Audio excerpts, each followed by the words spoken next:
we do it with one continuous stroke. No scratching back and forth. We need one continuous line, and we need to make sure that we're moving as we go along. We don't stop on the fabric so that we get a blob of ink. I don't know if you can see the drawing through this, but we're almost done. We do dotted lines because that is actually going to be the cutting line.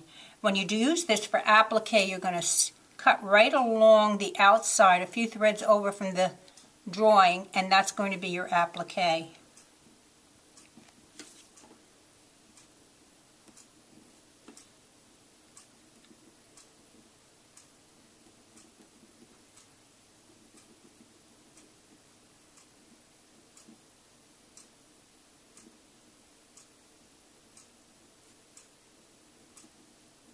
And we're all done.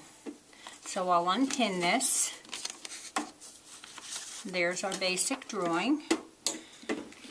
And I like to do most of my coloring on a pad of fabric. I made this scrap. You can fold extra fabric. Use anything that will keep it from being marred from any of the finishes on the table.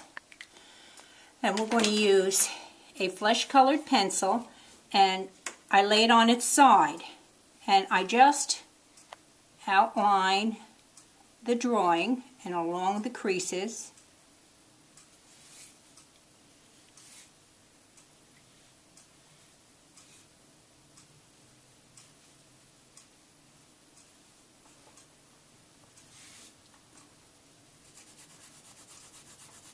And if you're confused where to put this, if you just look at the close-up photo on the cover, it gives you a pretty good idea of what should be shaded.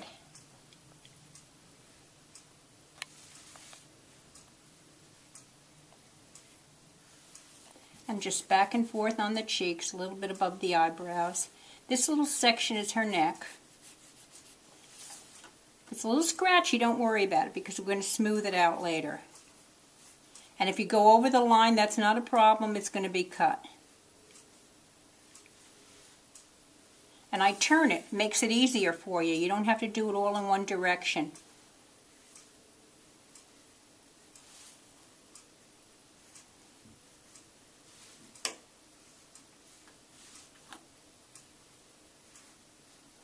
These fingernails are going to be appliqued, but so they're just drawn on there for location.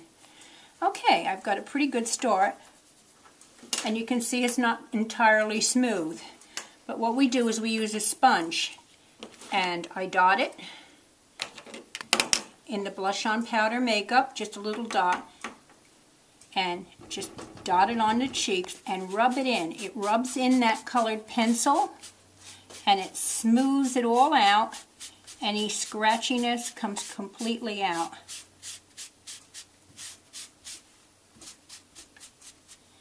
Okay, the next step is the eyes. All eyes, there's parts of the eye that to identify. There's a whole eye socket. The colored part is the iris, the black is the pupil. When I do eyes, I color the entire iris and pupil with the color. There are usually two colors. This is going to be green and purple because she's a witch. And this time I'm using the point of the pencil.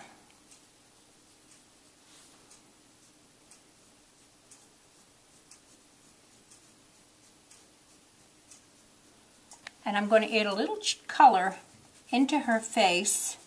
She's a little peaked.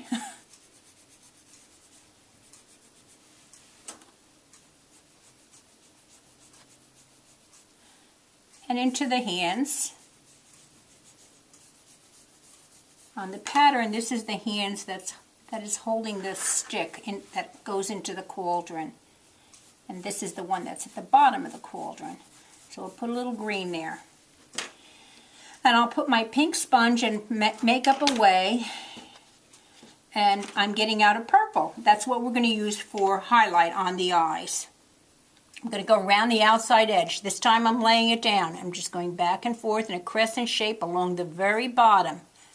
I want some of the green to still show through. And I'm going to give her a little eyeshadow.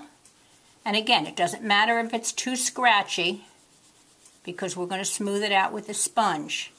I've got a separate sponge for the purple and I keep a separate sponge for the pink. A little bit on the knuckles.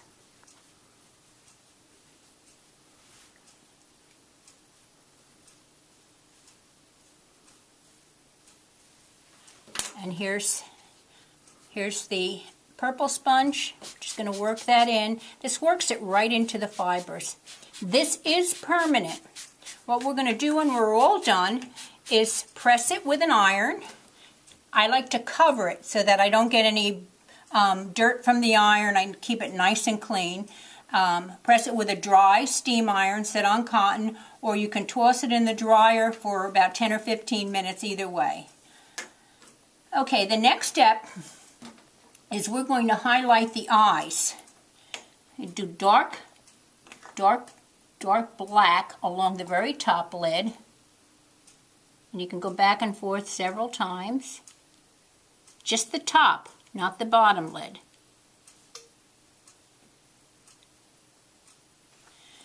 And then we're going to go around the entire iris.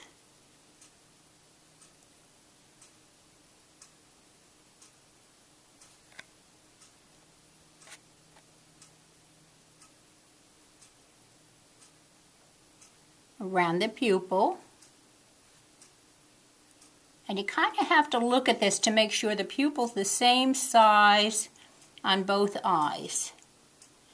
And then we're going to do little lines. We're going to do 6 lines on the bottom of each of the irises that are be kind of refraction lines, and we're going to curve them so that the eye looks round.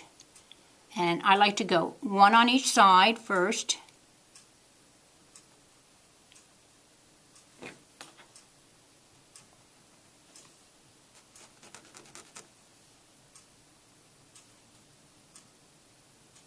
And then 2 in the center. The same thing on the other side. 1 on each side, 2 on each side, and then 2 in the center. And that's the start. The next thing I do is fill in the pupil with black, with the paint. And the stylus that I showed you has 2 sides. One is a larger point, and the other is a smaller. This can also be called a burnisher. And you can get these in any art supply store for about $1. And it's easier than using a paintbrush because it has better control. And what I do is I just color in that pupil with black.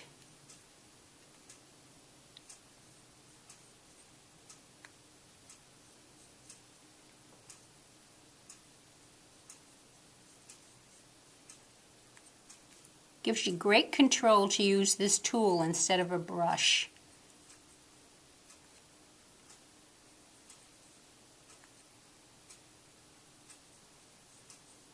By the way, when you draw faces for any of your projects, whether dolls or quilts, you make sure you draw the face first before you put it on the quilt. If you were to do this on the quilt itself and you made a mistake, it would be catastrophic. If you make a mistake on this now, it's easy enough to just throw it out and start over. And the same thing for dolls. Do the doll face first and then put it on your project. And that's all of the black. Get out the white next. I've made up this little square, and I can clean my stylus on the inside of that, so that's nice and handy as well. And then I like to use the thinner side for the white, and we're just going to go a little bit on each one of these corners.